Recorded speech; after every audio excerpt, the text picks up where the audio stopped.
La misérable incapacité de l'homme à maîtriser sa propre langue. La misérable incapacité de l'homme à maîtriser sa propre langue. Nous sommes le mercredi 18 novembre et je vous salue dans le nom de notre Seigneur Jésus-Christ de Nazareth. Nous lisons dans Jacques chapitre 3. Cette semaine-là, nous lisons beaucoup dans le livre de Jacques, principalement au chapitre 3. Aujourd'hui, nous allons lire les versets 7, 8 et 9 pour méditer notre sous-thème. Jacques 3, 7 à 9. Toutes les espèces de bêtes et d'oiseaux, de reptiles et d'animaux marins sont domptés et ont été domptés par la nature humaine, mais la langue, aucun homme ne peut la dompter. C'est un mal qu'on ne peut réprimer. Elle est pleine d'un venin mortel. Parole du Seigneur. Nous rendons grâce à Dieu. Je pense qu'on s'est juste arrêté au verset 8. Oui, c'est mieux comme ça pour aujourd'hui. Le verset 8. Mais que dit le verset 9? Je pense qu'on l'avait lu hier. Le verset 9 dit, par elle, nous bénissons le Seigneur, notre Père, et par elle, nous maudissons les hommes faits à l'image de Dieu. Donc, il s'agit de la langue. Donc, nous allons recommander toutes choses au Saint-Esprit.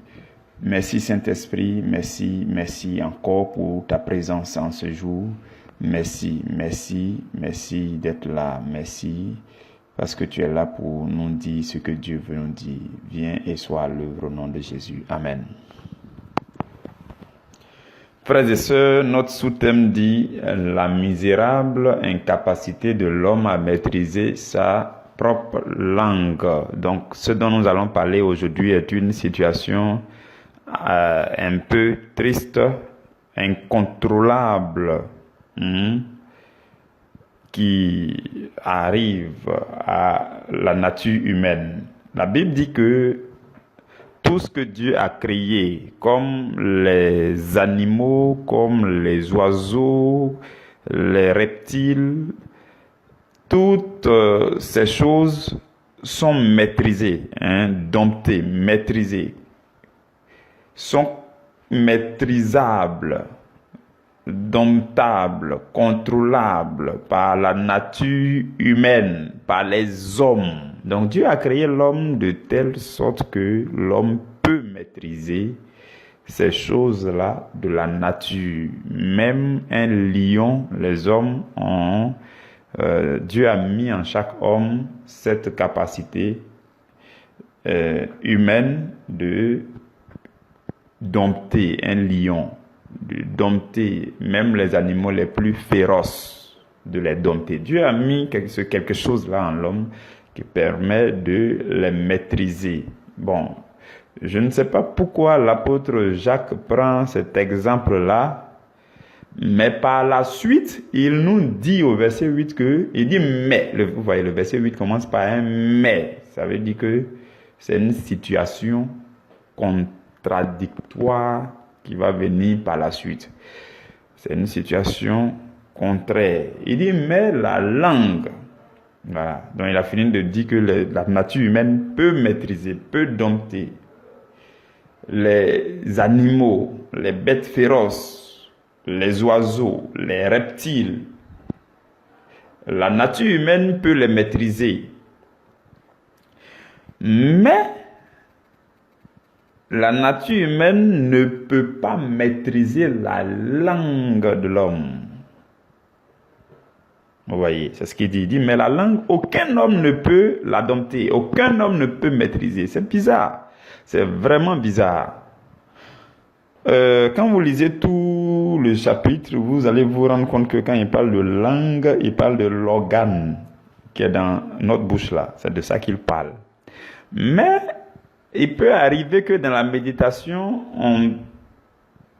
on découvre aussi qu'il fait allusion à la langue comme moyen d'expression. Vous voyez, quand on dit le mot langue en français, hein, langue, là, c'est le moyen d'expression. Quand on dit la langue française, ou bien, vous voyez, quand on parle de vos dialectes, ou bien de vos ethnies, ou bien, vous voyez, non. Tout ça, c'est la langue aussi. C'est quelque chose qui a pas par rapport à l'organe qui est dans notre bouche qu'on appelle la langue. Mais que ce soit l'un ou l'autre, il peut être possible que tous ces textes qui sont dans Jacques chapitre 3 là puissent faire allusion à ces deux. Vous comprenez? Ne privez pas l'autre dans vos méditations. Nous n'allons pas priver aussi l'autre dans notre méditation. Nous allons, tant que le Seigneur attire notre attention sur les deux, nous allons les considérer les deux dans notre méditation. Mais, d'abord, quand on lit ces versets, on pense directement à l'organe qui est dans notre bouche. Donc la Bible dit, aucun homme ne peut dompter la langue.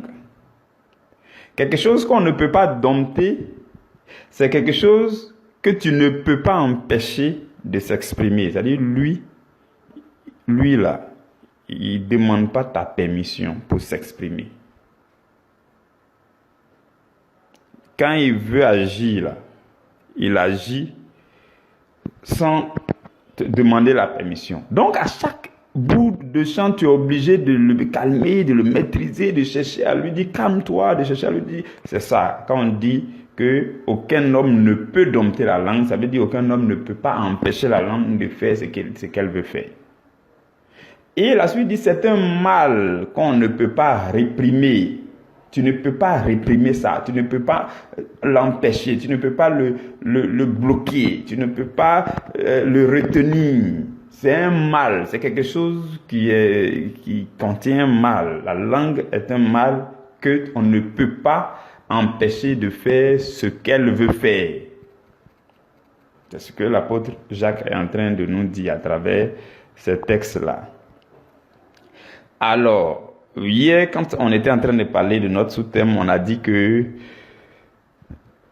lorsque le péché est rentré dans le monde, le péché est allé pour souiller non pas les organes de sens, mais le fonctionnement des organes de sens.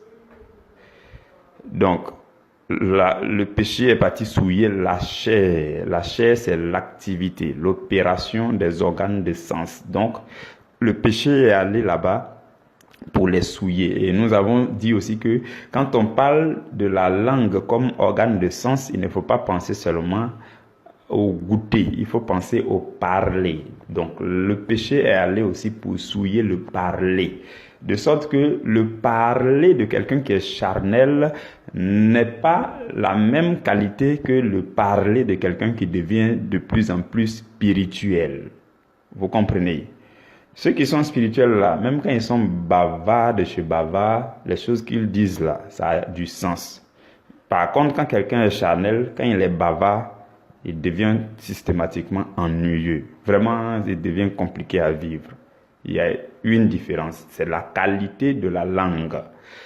Donc, l'autre a une langue charnelle et l'autre a une langue qui est spirituelle.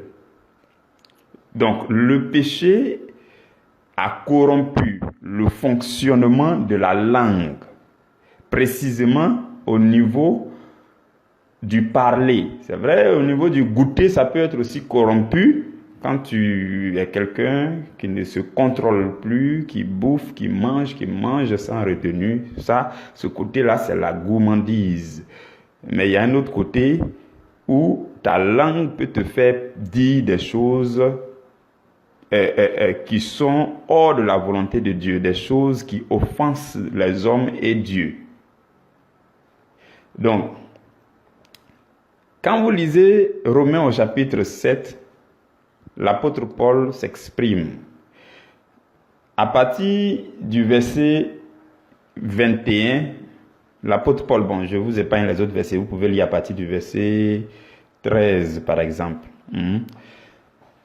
À partir du verset 21, la Bible dit, je trouve donc en moi cette loi. C'est le fameux texte où l'apôtre Paul dit, ce qui est bon, je le sais, ça n'habite pas en moi, c'est-à-dire ça n'habite pas dans ma chair, j'ai la volonté de faire le bien, mais je n'ai pas le pouvoir, je ne fais pas le bien que je veux faire, mais le mal que je ne veux pas faire, là, c'est ça que je fais. Ainsi de suite, c'est ce fameux texte-là. Maintenant, à partir du verset 21, la Bible dit, je trouve donc en moi cette loi. Quelle loi? Quand je veux faire le bien, le mal est attaché à moi. Voici la loi qu'il trouve en lui. Le verset 22 dit, car je prends plaisir à la loi de Dieu, selon l'homme intérieur. Ça veut dire que quand je lis la Bible, je prends plaisir à la parole de Dieu. Quand j'écoute les méditations, je prends plaisir, c'est beau tout ça. Le verset 23 dit, mais je vois dans mes membres une autre loi. Retenez le mot membre. Il dit, il voit dans ses membres. La langue est un membre, selon Jacques chapitre 3. Le verset 5. Dans le verset 5 de Jacques chapitre 3, l'apôtre Jacques dit, de même la langue est un petit membre. Et l'apôtre Paul dit dans Romains chapitre 7 au verset 23 que je vois dans mes membres. Donc c'est comme si vous pouvez dire aussi, je vois dans ma langue une autre loi qui lutte contre la loi de mon entendement et qui me rend captif. La suite du verset dit, et qui me rend captif de la loi du péché qui est dans mes membres. Donc, la langue est un membre parmi les membres, un petit membre. Et dans la langue aussi se retrouve la loi du péché. Et cette loi du péché, ça tient les hommes captifs. Vous me suivez très bien. Dans le verset 24 de Romains chapitre 7, l'apôtre Paul s'exclame, il s'écrie. Et il dit, misérable que je suis. Misérable que je suis. Qui me délivrera du corps de cette mort? Misérable que je suis. Qui me délivrera de cette langue? Je vois dans ma langue une autre loi, une loi qui lutte contre la loi de mon entendement. Quand je veux dire le bien, quand je veux bien parler, le mal est attaché à moi. C'est ce que l'apôtre Paul est en train de dire aussi dans le verset, dans le Romains chapitre 7. Et au verset 24, il dit, misérable que je suis. Donc, c'est une situation qui est bizarre. Tu luttes, tu ne t'en sors pas. C'est compliqué. Le péché a conditionné la langue. Et tu ne t'en sors pas. Tu connais la parole, tu prends plaisir aux méditations, ainsi de suite. Mais tant que tu restes humain et charnel, tant que tu restes dominé par le péché qui habite dans la chair, le péché aussi va régir le fonctionnement de ta langue. Et malgré ta bonne volonté de bien parler, de dire de bonnes choses, de bénir les autres, ta langue sera conditionnée par le péché pour commettre le péché dans le parler. C'est ça, cette triste situation. Et la Bible dit dans Jacques 3, verset 8 là, aucun homme ne peut la dompter. Voici une information. C'est ça qui est triste davantage. Ce qui est triste, c'est qu'aucun homme que tu es, tu ne peux pas maîtriser ta langue. Je pense que tous les hommes ne savaient pas ça. Si on avait su ça tôt, on allait faire ce qu'il faut faire. On allait savoir que nous-mêmes, on ne peut pas maîtriser cet organe qui est dans notre bouche. Et donc, on allait très tôt demander à Dieu qu'est-ce qu'il convient de faire. Parce que cet organe-là, je n'arrive pas à le maîtriser. La Bible est formelle là-dessus. La Bible dit aucun homme ne peut maîtriser la langue. Aucun homme ne peut contrôler sa langue. Aucun homme ne peut dompter sa langue. Le verset 8 de Jacques chapitre 3. L'homme, ce n'est pas le travail de l'homme. Il n'a pas été donné à l'homme de maîtriser sa langue. Depuis que le péché, peut-être avant que le péché entre dans la vie d'Adam et de Ève, oui, mais depuis que le péché est entré dans la vie d'Adam et de Ève, depuis que la chair a été souillée, parce que la langue fait partie des organes de sens et que le péché est venu souiller le fonctionnement de tous les organes de sens, donc le fonctionnement de la langue aussi a été souillé, et donc depuis cet instant, l'homme humain ne peut pas dompter sa langue. C'est ça ce que l'apôtre Jacques souligne. Il souligne ça.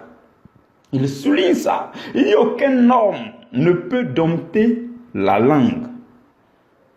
C'est triste, hein? C'est triste. Parce que la langue, c'est quelque chose ça fait ce qu'elle veut.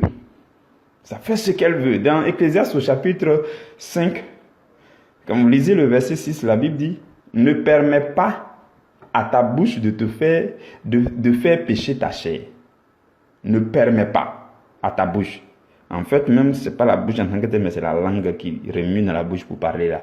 Donc, il dit, ne permets pas à ta bouche de faire pécher. Dès lors qu'on commence à dire à quelqu'un ne permet pas à celui-ci de faire celui-là, ça veut dire que ce quelqu'un dont on parle là, il n'est pas maîtrisable. C'est un élément dangereux, c'est un élément compliqué, un élément turbulent. Donc, il ne faut pas lui permettre de faire certaines choses. Dès qu'on commence à dire qu'il faut veiller sur cet élément, ne lui permet pas de faire pécher ta chair, c'est que c'est un élément qui aime agir sans permission. C'est ça la langue. Oui, oui. Il y a un élément qui aime agir sans permission. Si tu ne veilles pas sur lui, il va agir sans permission. Et malgré toutes tes bonnes volontés pour veiller sur lui, la Bible dit que ce n'est pas ce travail-là, l'homme seul ne peut pas le faire. L'homme ne peut pas accomplir ce travail. Peut-être que tu as une part de responsabilité, mais le travail même en lui-même est un travail surnaturel. C'est une intervention divine qui doit gérer la situation. Ce n'est pas tes capacités qui vont gérer la situation. Vous comprenez? Donc, la langue est un élément qu'il ne faut pas lui permettre. Oui. Si tu sais aujourd'hui que la langue,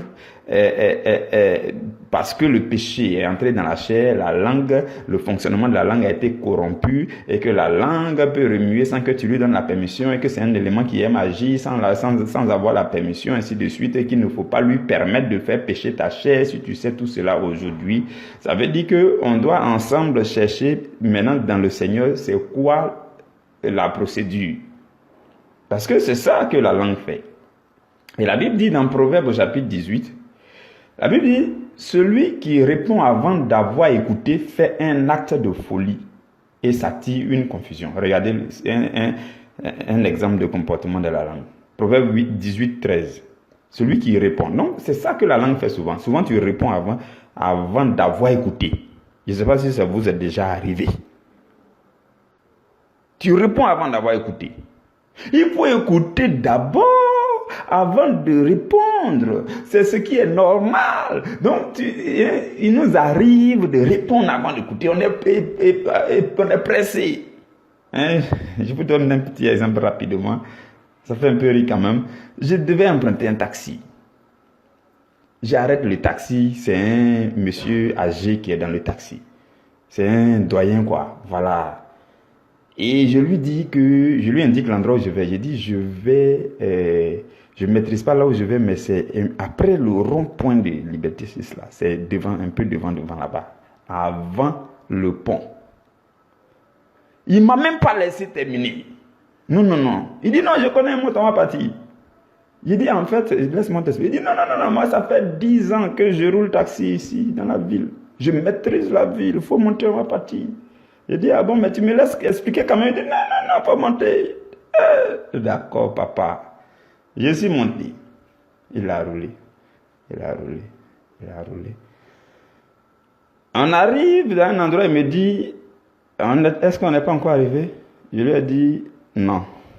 Ce que je devais te dire, c'est que c'est un peu devant là-bas, quoi. Tu vois le pont qui est là-bas, c'est avant le pont.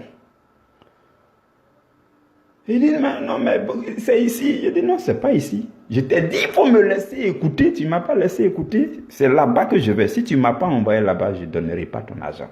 Il fallait me laisser. Je sais que ça fait 10 ans que tu roules taxi dans cette ville-là, mais je t'avais demandé de me laisser. Vous voyez le mal que ça fait.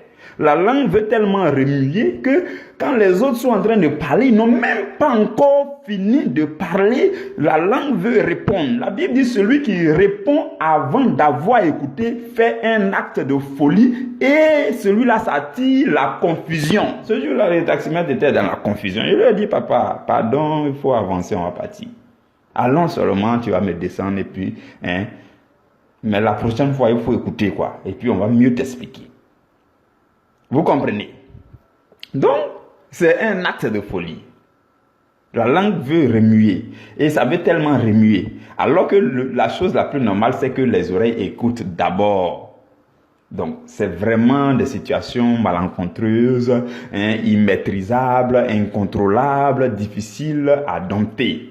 C'est ça qui arrive. Et c'est malheureux. Et la Bible dit que l'homme ne peut pas gérer à lui seul. L'homme ne peut pas gérer cette situation. Aucun homme ne peut la dompter. Maintenant,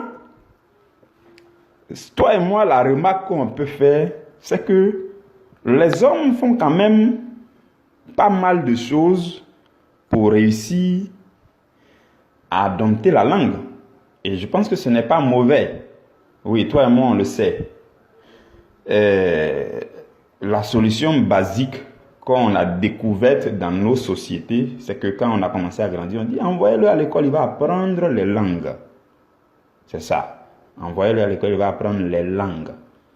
En fait, la solution basique et humaine, c'est que celui qui apprend les langues et aussi les langages, celui-là, il va davantage pouvoir maîtriser sa langue qui est dans sa bouche. Voici le principe humain et basique. Voici ce que les gens font de façon basique. Voici cette solution que les gens veulent faire de façon basique. On dit apprenez-lui la langue. Quand on part à l'école, on parle de langue vivante 1, langue vivante 2, langue vivante 6, cela. Il faut lui apprendre la langue. On apprend l'alphabet, A, B, C, D, comment parler, comment écrire, écriture, ainsi de suite, lecture. Vous voyez, on dit il y a livre de lecture. Tout cela, c'est pourquoi? C'est pour apprendre d'abord les langues. Dans nos premières années à l'école, on apprend d'abord les langues en priorité. Maintenant, quand tu connais les langues, tu continues d'apprendre les langues et tu commences à apprendre maintenant les langages. Les langages, là, c'est quand on va vous expliquer mathématiques.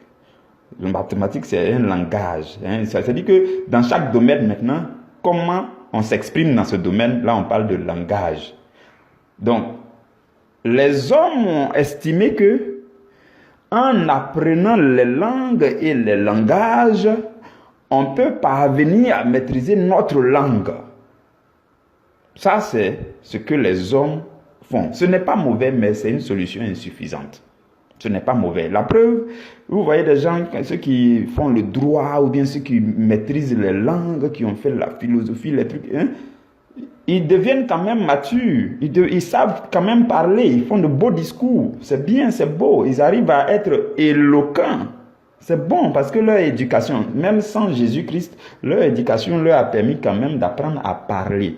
Et le fait de savoir parler, c'est déjà bon parce que le savoir parler, ça traduit le fait que tu as pu maîtriser ta langue.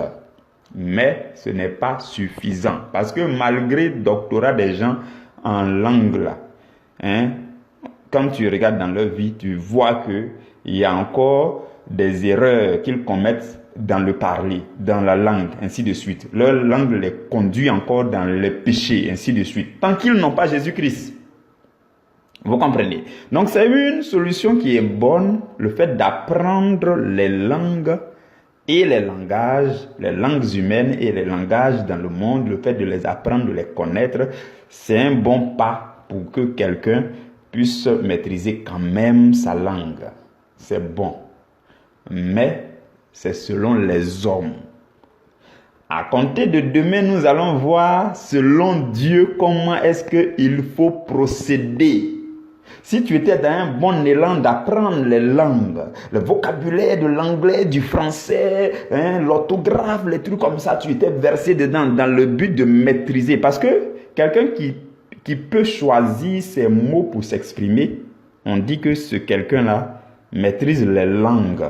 Et s'il maîtrise les langues, puisqu'il pourra choisir des bons mots pour s'exprimer, alors l'organe qui est dans sa bouche, la langue là aussi, remue selon sa volonté, remue selon ce qu'il veut exprimer. Et donc, il a un minimum de maîtrise sur sa langue parce qu'il sait ce que sa langue doit dire. Il a appris ce qui doit être dit avec la langue. Ce qui doit être dit avec la langue, ce sont les langues et les langages humains, les langues humaines. Comme il a suffisamment appris ça, sa langue peut mieux s'exprimer. Donc, il a un minimum de maîtrise sur sa langue. C'est déjà bon, ce n'est pas mauvais. Cette solution humaine est une bonne solution. Mais ça ne te permet pas de ne pas tomber dans le péché. C'est ça le point, en tant que chrétien. Parce que nous sommes ici, nous parlons du chrétien que tu es et que je suis. Tu as fait les études, tu connais les langues, tu connais les langages, mais tu découvres que tu ne peux pas t'empêcher de pécher. Donc comment faire? Comment procéder selon Dieu? Donc, c'est à partir de demain que je vais nous dire qu'il y a aussi les langues de Dieu. La langue de Dieu, le langage de Dieu, là, en fait, c'est ce qu'il te reste à apprendre. Voilà, on va commencer petit à petit demain. Demain, ça sera ta première part de responsabilité, ton premier niveau de responsabilité. De la même façon, tu as pris tes responsabilités pour aller étudier les langues, là. Et tu connais les vocabulaires là-bas. Tu connais comment s'exprimer là-bas. Il y a des gens qui ont pris le domaine du bâtiment, ils connaissent les codes du bâtiment, la façon de s'exprimer dans le bâtiment, les termes techniques. On appelle ça le langage de ce domaine-là. Il y a des gens, quand tu prends la médecine, les mots compliqués en médecine, là, ils maîtrisent ça. Ils ont appris le langage de la médecine. Donc, ils peuvent s'exprimer dans ce langage. Ainsi de suite. Tu as appris les langues humaines et les langages, ainsi de suite. Jusque-là, tu as bien fait, il n'y a pas de souci. Mais ça ne t'a pas empêché de commettre le péché. Et à partir de demain, nous allons voir que selon Dieu, en fait, dans le domaine du christianisme aussi, de Dieu, il y a la langue de Dieu et le langage de Dieu. C'est ce qu'il te faut compléter à tout ce que tu connais déjà et tu vas voir à quel niveau de maîtrise de la langue tu vas arriver. Vous comprenez? Donc, pour cela, on va étudier 3 thèmes. 3 sous-thèmes. Le premier sous-thème, c'est ton premier niveau de responsabilité. De la même façon, tu as pris tes responsabilités pour aller étudier les langues et puis tu maîtrises, tu sais parler aujourd'hui là. Mais ce parler-là ne t'empêche pas de commettre le péché. De la même façon, tu as pris tes responsabilités, tu as fait tes efforts. Il y a des gens en anglais là, il y a quelque chose qui les a trop fatigués. Les histoires de verbes irréguliers, les prétérites, ceci, cela, vous avez appris, jour et nuit, vous étiez versé dedans. Ça vous a permis de vous exprimer. En français, le vocabulaire, vous avez de gros dictionnaires français. À partir de demain, nous allons découvrir aussi les dictionnaires de Dieu. Voilà, vous voyez, le dictionnaire de Dieu, le vocabulaire de Dieu, les conjugaisons de Dieu. Je me rappelle qu'en espagnol, la chose qui nous fatiguait davantage, c'était les conjugaisons. Donc, les conjugaisons de Dieu, tout cet arsenal qui a été mis en place pour te permettre de connaître les langues humaines là. Parce qu'il faut que tu maîtrises ta langue là. C'était des solutions humaines. En Dieu aussi, il y a la même chose. On va voir à partir de demain comment tu vas prendre tes responsabilités aussi pour que la langue, tu apprennes les langues de Dieu, le langage de Dieu, tout ça. Quand ça va venir s'ajouter à ce que tu connais déjà, tu verras que tu auras une maîtrise de ta langue.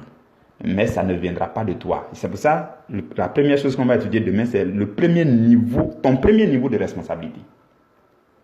Ensuite, nous allons voir l'intervention du Saint-Esprit dans cette histoire, parce que c'est la chose la plus capitale, l'intervention de Dieu lui-même pour redresser la langue de l'homme. Et enfin, maintenant, on va voir ton deuxième niveau de responsabilité. C'est là qu'on va parler de ton obéissance, maintenant, pour mettre les choses en pratique. Demain, après-demain et le dernier jour, nous allons voir à proprement dit le comment procéder pour que la langue soit éduquée, disciplinée, contrôlable, domptable, maîtrisable, par le chrétien que tu es. Non pas en tant que tel par toi, mais par Dieu qui contrôle désormais ta vie. Que Dieu vous bénisse. Demeurez bénis. Au nom de Jésus-Christ, nous allons nous retrouver demain dès la première heure. Amen.